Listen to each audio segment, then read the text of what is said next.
Welcome back. I don't know what to do. I want to ask my boyfriend to marry me, but I need advice. We've been dating for 5 years.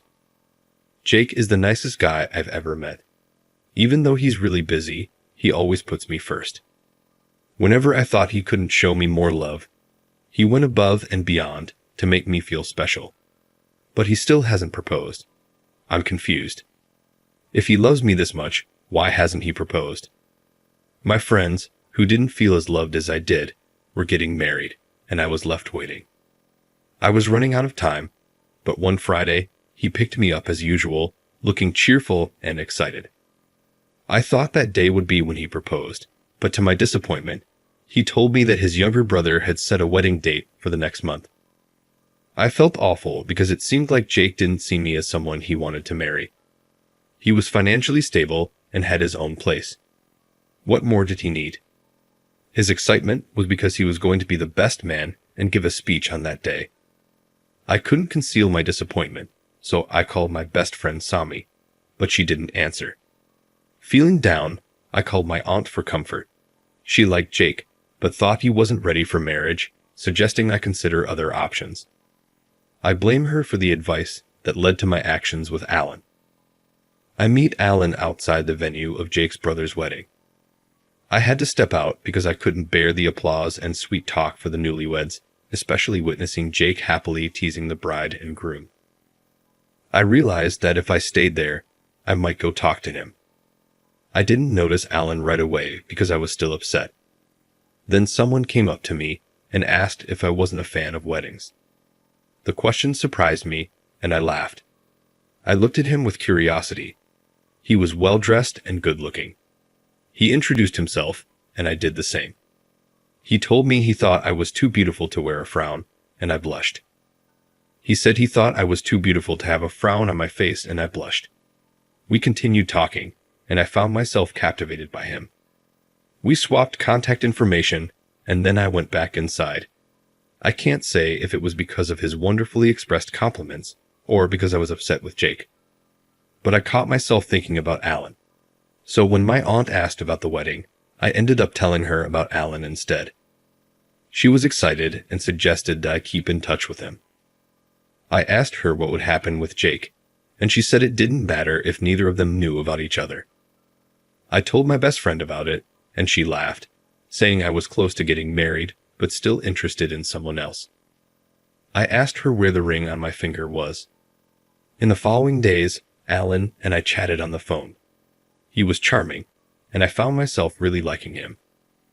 We see each other 2 times in a week. It was simple to plan because Jake was really busy with work and didn't have much time for me. Instead, he sent bouquets of flowers. When Alan said he wanted a real relationship and was thinking about settling down soon, I felt so excited that it felt like my insides were going to burst. It was as if our stars aligned. The day he officially asked me to be his girlfriend was the first time we got close physically. Later, I cried because I felt guilty. I had never cheated on Jake before, but I didn't want to be single forever. I called my aunt and poured out my heart to her. She suggested that I wait until I was certain Alan was about to propose before breaking up with Jake. So, I kept going in my relationship with Alan, even though it felt both good and wrong. The guilt made me stay away from Jake, even when he wanted to see me. I knew that if I got too close to him, I would crumble and confess everything to him. Eventually, he became persistent about seeing me and asked why I was avoiding him. I didn't have a real reason, so I told him it was because my pedicure services were taking up my time. He looked at me with a knowing expression, like he could understand everything about me. I got scared and called my aunt afterward. After Jake left, she told me to be careful. A few days later, Sami called me to let me know that Jake wanted to propose to me and make it a surprise. Jake wasn't sure how to do it, so he asked for Sami's assistance. I felt thankful that she informed me because I realized I needed to break up with Alan before moving forward with this new chapter. I was too afraid to tell him in person, so I sent him a message instead. I thought he might call, so I blocked his number. I went to stay with my aunt, just in case he tried to find me at my apartment. Luckily, My roommates didn't know where my aunt lived, so they couldn't tell anyone. On the day Jake proposed, I was incredibly happy, and I almost accidentally revealed that Sami had told me about the surprise.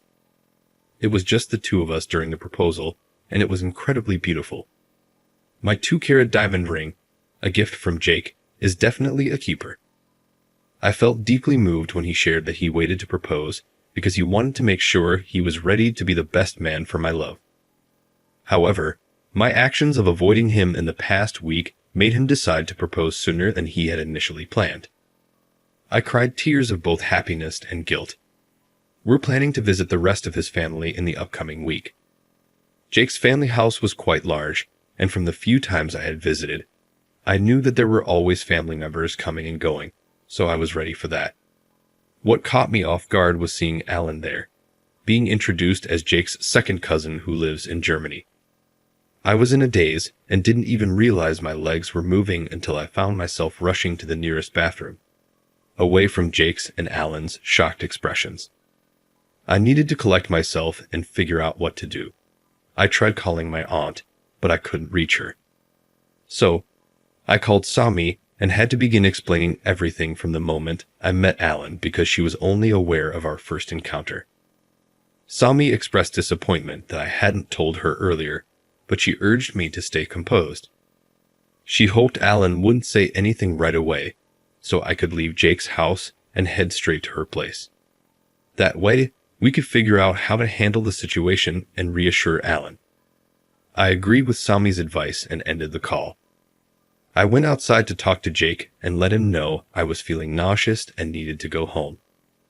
However, Jake was standing by the door, about to head to the bathroom. He just stared at me as if I was a stranger. I called his name, but he turned away. I hurried after him, but I didn't want to cause a scene, so I kept walking, trying to process his sudden change in demeanor. I took a moment to compose myself and then looked around for Alan. When I couldn't find him, I continued searching for Jake, but he was nowhere to be found. I was puzzled by his behavior. I wondered if Alan had said something to him. I always thought men weren't usually so talkative about personal matters. Could he have heard what I told Sami? I realized my mistake in confiding in Sami while I was at Jake's home. I felt an urgent need to find out if Alan had revealed anything to Jake. Update. Yesterday evening, I went to Jake's house because I had been trying to call him, and he hadn't been picking up. I spoke to his doorman, who informed me that he hadn't returned from work yet. Worried, I rushed to his workplace to catch him before he left, but I couldn't find him there either. I called my aunt to update her because I had already told her what had happened earlier. She advised me to call Alan and ensure he would cooperate, even if it meant offering him closure one last time. I thought it was a good suggestion, so I dialed Alan's number. He answered on the first ring, and I apologized for abruptly cutting off contact. He told me I had some nerve to call him after what I did. He asked me never to call again and cut the call. I rushed to the apartment where Alan was staying and rang the doorbell. Upon opening the door, I was shocked to see Jake, his brother, and a bruised Alan standing in front of me. I didn't know what to do, so I just ran back out. My aunt suggested that I should have come up with an excuse for being at Alan's apartment, even if it meant lying, like saying I was tracking Jake's phone. But I felt that the truth was probably already known.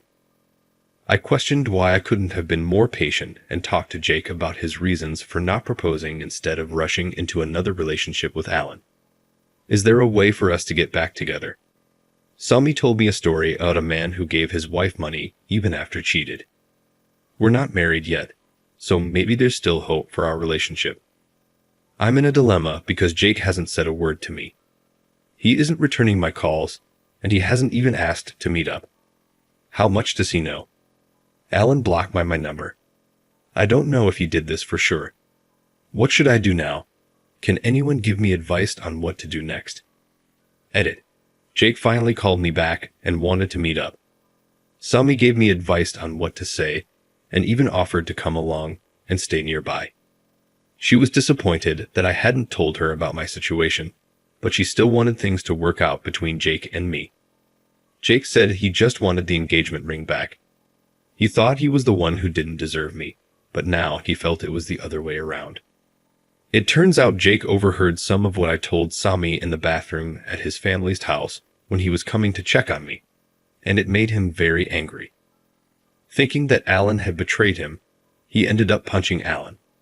Fortunately, Jake's brother, who was very close to Alan, and the reason Alan had come back in the first place, intervened and prevented a full-blown fight from breaking out. They all gathered at Alan's place, where he explained everything that had happened. Jake also expressed his frustration with me for almost causing a rift between him and his cousin. He said I was a hoe, and I was going to pay for what I did.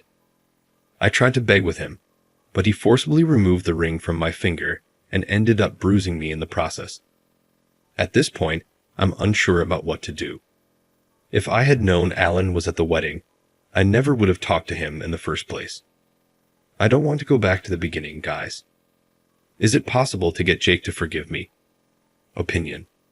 You cheated on your caring boyfriend, created chaos with his family, and now you're seeking advice. Here it is.